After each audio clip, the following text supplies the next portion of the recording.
ಕಳೆದ 6 ತಿಂಗಳಿಂದ ರೇಷನ್ ಪಡೆಯದೇ ಇದ್ದ ಬಿಪಿಎಲ್ ಕಾರ್ಡ್ದಾರರಿಗೆ ಒಂದು ಗುಡ್ ನ್ಯೂಸ್ ಅನ್ನು ಆಹಾರ ಇಲಾಖೆ ಕೊಟ್ಟಿದೆ.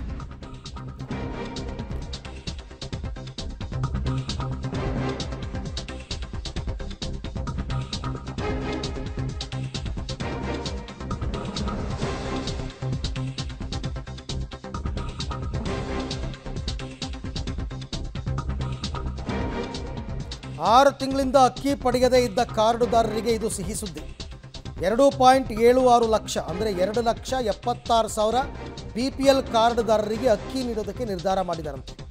ಬಿಪಿಎಲ್ ಕಾರ್ಡ್ ಪರಿಷ್ಕರಣೆ ಮಾಡ್ತಾ ಇದ್ದಾರಲ್ಲ, ಈ ಸಂದರ್ಭದಲ್ಲಿ ಮಹತ್ವದ ನಿರ್ಧಾರ ಕೈಗೊಂಡಿದ್ದಾರೆ.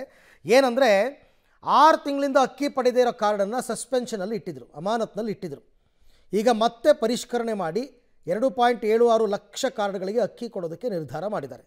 ಮುಂದಿನ ತಿಂಗಳಿನಿಂದ ಅಮಾನತ್ತಿನಲ್ಲಿ ಇಡಲಾಗಿದ್ದ ಕಾರ್ಡ್ಗಳಿಗೆ ಅಕ್ಕಿ ವಿತರಣೆ ಕೊಡ್ತಾರಂತೆ. ಆಹಾರ ಇಲಾಖೆ ಮಹತ್ವದ ನಿರ್ಧಾರಕ್ಕೆ ಬಂದಿದೆ. ಬಟ್ ಒಂದು ಅರ್ಥ ಮಾಡ್ಕೋಬೇಕು, ಈ 2.76 ಲಕ್ಷ ಕಾರ್ಡ್ನವರು ಕಳೆದ 6 ತಿಂಗಳಿಂದ ಯಾಕೆ ಅಕ್ಕಿ ತಗೊಂಡಿಲ್ಲ?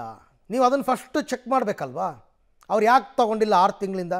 ಕಡು ಬಡವರಿಗೆ ಅಂತ ಇರ್ತಕ್ಕಂಥದ್ದು BPL ಕಾರ್ಡು, ಅವ್ರಿಗೆ ರೇಷನ್ ಬೇಕೇ ಬೇಕು. ಬಟ್ ಈಗ ಕಳೆದ 6 ತಿಂಗಳಿಂದ ಅವ್ರು ಯಾಕೆ ತಗೊಂಡಿಲ್ಲ ಅಂತಂದರೆ ಅವ್ರಿಗೇನೋ ಅನುಕೂಲ ಆಗಿರುತ್ತೆ. ನೀವು ಅದು ಚೆಕ್ ಮಾಡಿ. ಅವ್ರ ಮನೆಯಲ್ಲಿ ಯಾರಿಗೋ ಗೌರ್ಮೆಂಟ್ ಕೆಲಸ ಸಿಕ್ಕಿರುತ್ತೆ, ಅಥವಾ ಇನ್ನೇನೋ ಒಂದು ಮನೆ ತಗೊಂಡಿರ್ತಾರೆ, ಮತ್ತೇನೋ ಆಗಿರುತ್ತೆ. ಅದನ್ನು ನೋಡಿಬಿಟ್ಟು ನೀವು ಕೊಡಬೇಕಾ ಬೇಡವಾ ತೀರ್ಮಾನ ಮಾಡಬೇಕು. ಸುಮ್ಮನೆ ಅಂತೂ 6 ತಿಂಗಳಿಂದ ಅಕ್ಕಿ ತಗೊಳ್ದೆ ಸುಮ್ಮನೆ ಅಂತೂ ಇಡಲ್ಲ ಕಡು ಬಡವರು ಅಲ್ವಾ. ಏಕಾಏಕಿ ಹೆಂಗೆ ನಿರ್ಧಾರ ತೊಗೊಂಡ್ರಿ? ಯಾಕೆ ಸರ್ಕಾರ ಈ ತೀರ್ಮಾನ ತೊಗೊಂಡಿದೆ ಅಂದರೆ, ಈಗಾಗಲೇ ಜನ ಕೋಪ ಮಾಡ್ಕೊಂಬಿಟ್ಟಿದ್ದಾರೆ ಸರ್ಕಾರದ ಮೇಲೆ.